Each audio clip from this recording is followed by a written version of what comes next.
और दिल्ली में अब लॉकडाउन के दौरान मामलों में कुछ कमी देखी जा रही है। मंगलवार को जारी जो आंकड़े हैं उनके मुताबिक पिछले 15 दिनों में दिल्ली में पॉजिटिविटी रेट जो है वो आधा हो गया है। 24 घंटों के मामलों की अगर बात करें तो 12,481 नए मामले सामने आए हैं, जो 12 अप्रैल के बाद सबसे कम है। इस दौरान 347 मरीजों ने अपनी जान गंवाई है।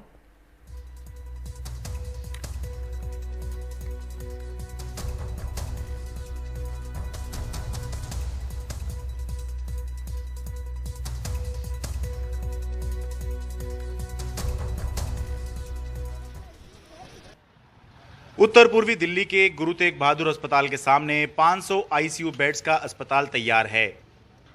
दिल्ली में सबसे ज्यादा कमी आईसीयू बेड्स की थी। इसी तरह 500 आईसीयू बेड्स का एक और अस्पताल एलएनजेपी से जोड़कर दिल्ली के ऐतिहासिक रामलीला मैदान में तैयार होने वाला है। अस्पतालों में ऑक्सीजन और ऑक्सीजन बेड्स की उपलब्धता बढ़ी है। इसके अलावा इस तरह के कोविड केयर सेंटर भी बन गए हैं, जहां ऑक्सीजन बेड के साथ मरीजों को थोड़ा इलाज भी दिया जाता है। इन सब के आधार पर मुख्यमंत्री अरविंद केजरीवाल का दावा है कि दिल्ली में अब आईसीयू और ऑक्सीजन बेड की कमी नहीं रह गई है।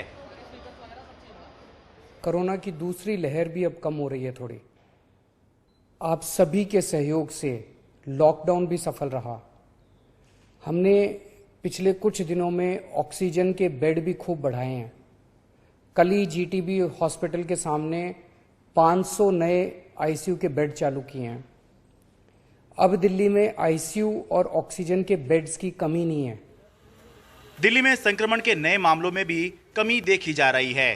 बीते 15 दिनों में दिल्ली में पॉजिटिविटी रेट यानी संक्रमण दर आधी हो चुकी है। दिल्ली में 11 मई को संक्रमण दर 17.8% पर रही, जबकि 26 अप्रैल को ये 35% पर थी। हालात थोड़े सुधर रहे हैं, लेकिन सरकार कोरोना के ट्रैक रिकॉर्ड को देखते हुए सतर्क रहना चाहती है। दिल्ली के अंदर हॉस्पिटल्स की बेड की अभी भी डिमांड है। अभी भी देखिएगा 23,000 के करीब बेड हैं दिल्ली में जो कोरोना के हैं, जिसमें से 20,000 के करीब ऑक्यूपाइड है। 20,000 एडमिशन बहुत बड़ी बात होती है। खाली बेड तो हैं 3,500 के करीब खाली बेड है, बट उससे भी इम्पोर्टेंट है कि 20,000 लोग अस्पतालों के अंदर एडमिट हैं। पिछली जब लहर आई थी तब मैक्सिमम 9,500 पेशेंट एडमिट हुए थे किसी एक दिन में। मैंने मैक्सिमम जो ऑक्यूपेंसी थी 9,500 बेड की थी। इस बार टॉप कितने गई ऑक्यूपेंसी आप लोग? 1,500 एक्स्ट्रा मान लीजिएगा। अच्छा, 22,000 की 22,000 तक गई। 22,000 तक गई है। कुछ सुधार के इंडिकेटर्स बताने के अलावा ये भी बताना जरूरी है कि अभी भी दिल्ली में कोरोना से रोजाना 300 से ज्यादा लोगों की मौत हो रही है, और यही बात इस समय सबसे ज्यादा चिंता का विषय बनी हुई है। इस रिपोर्ट का मकसद भी यही बताना है कि दिल्ली के अंदर हालात कुछ जरूर सुधर रहे हैं, लेकिन पूरी तरह से कंट्रोल में आना अभी बाकी है।